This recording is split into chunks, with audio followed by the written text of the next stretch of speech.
The alien princess discovers her childhood friend is the heroic soldier who won the war. HFY Hub score 7.8 out of 10. Man, I was sitting here staring at row 4000 of the exact same spreadsheet, aggressively clicking my pen until the spring almost broke when I started listening to this, and it legitimately stopped my brain from completely shutting down. The hook here is nuts. It's this massive, sweeping galactic war story, but it's entirely told through two childhood friends just finally reuniting on a balcony after years of chaos. It goes from huge planetary invasion stakes right down to this incredibly sweet, quiet reunion where they just talk. I actually slouched back in my awful office chair and just let myself enjoy it. It's wild. The vibe is pure, slow-burn nostalgia and patience. It heavily reminded me of this half-feral calico cat that used to live in the parking garage at my old apartment building. It was completely terrified of everything, and I spent literally weeks just leaving food out, sitting on the freezing concrete, not moving a single muscle, just waiting for it to finally trust me enough to come eat while I was there. That kind of slow, quiet patience is exactly what this story feels like when the human soldier and the alien princess are walking through the glowing gardens, just taking their time to rebuild that trust and connection after so much terrible war. At the end of the day, this human soldier is basically the exact opposite of my boss scheduling a pointless Friday afternoon meeting. He actually listens, he's humble, and he makes things better just by showing up. I highly recommend this if you want a really cozy, dialogue-heavy story about childhood friends becoming galactic heroes. It's mostly just two people talking and holding hands while looking at glowing fountains, but I dunno, it totally worked for me. Go give it a listen if you need a breather today. Number 1, Accessibility Barrier, 9 out of 10. I found this super easy to jump into. There's no crazy space jargon or complicated military ranks to memorize, it's just a really straightforward, sweet story about two old friends. Number 2, Character Cred, 8 out of 10. I really liked both of them. The soldier is incredibly humble for a guy who just saved an entire planet, and the princess feels really genuine in how much she cares for her people. Number 3, Closure Status, 9 out of 10. I was really happy with how it ended. They are just standing on a balcony together ready to rebuild the world. It's a super clean, optimistic wrap-up. Number 4, Dialogue Drip, 7 out of 10. I thought the conversations were nice, though they definitely spend a lot of time just complimenting each other. It feels very much like a fairy tale. Number 5, Endgame Payoff, 8 out of 10. I felt a great sense of relief when they finally realized they could just rely on each other going forward. It's a really peaceful, happy payoff. Number 6, Found Family Factor, 9 out of 10. I am a total sucker for the childhood friends reunited trope. They basically grew up on different planets but still consider each other their closest bond. I love that.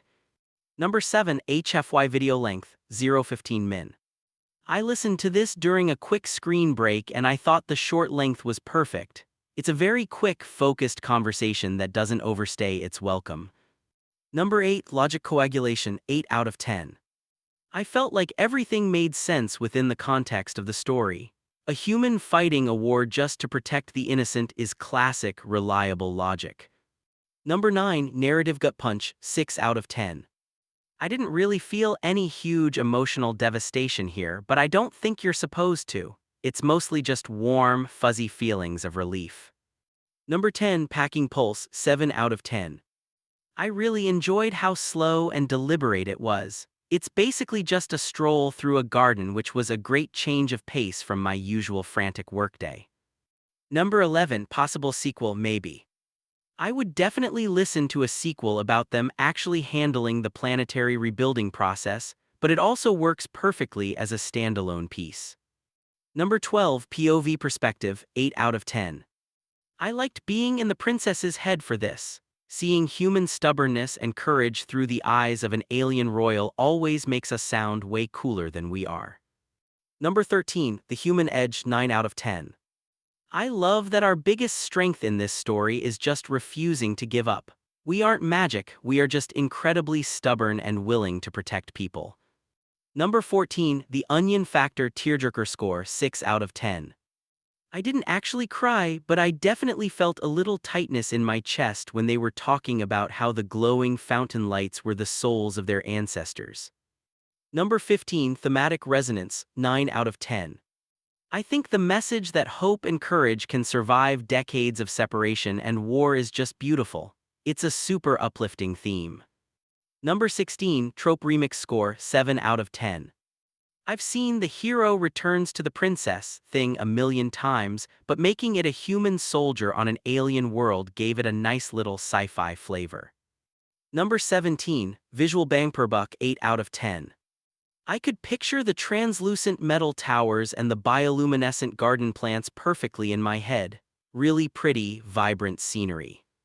Number 18, Wholesomeness/Cozy rating, 10 out of 10. I don't think it gets much cozier than two childhood friends holding hands on a balcony while watching a twin sunset after winning a war. Maximum cozy. Number 19, World Building Vibe Check, 8 out of 10. I really dug the aesthetic of her planet. The twin suns, the strange flowers, and the glowing fountains gave it a really classic romantic sci-fi feel. Number 20, Xenobiology Integration, 6 out of 10.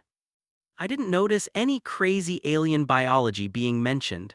The princess basically just feels like a human royal in a sci-fi setting, but it works fine for the story. HFY Hub score, 7.8 out of 10. Hope see you at the next HFY Hub video review.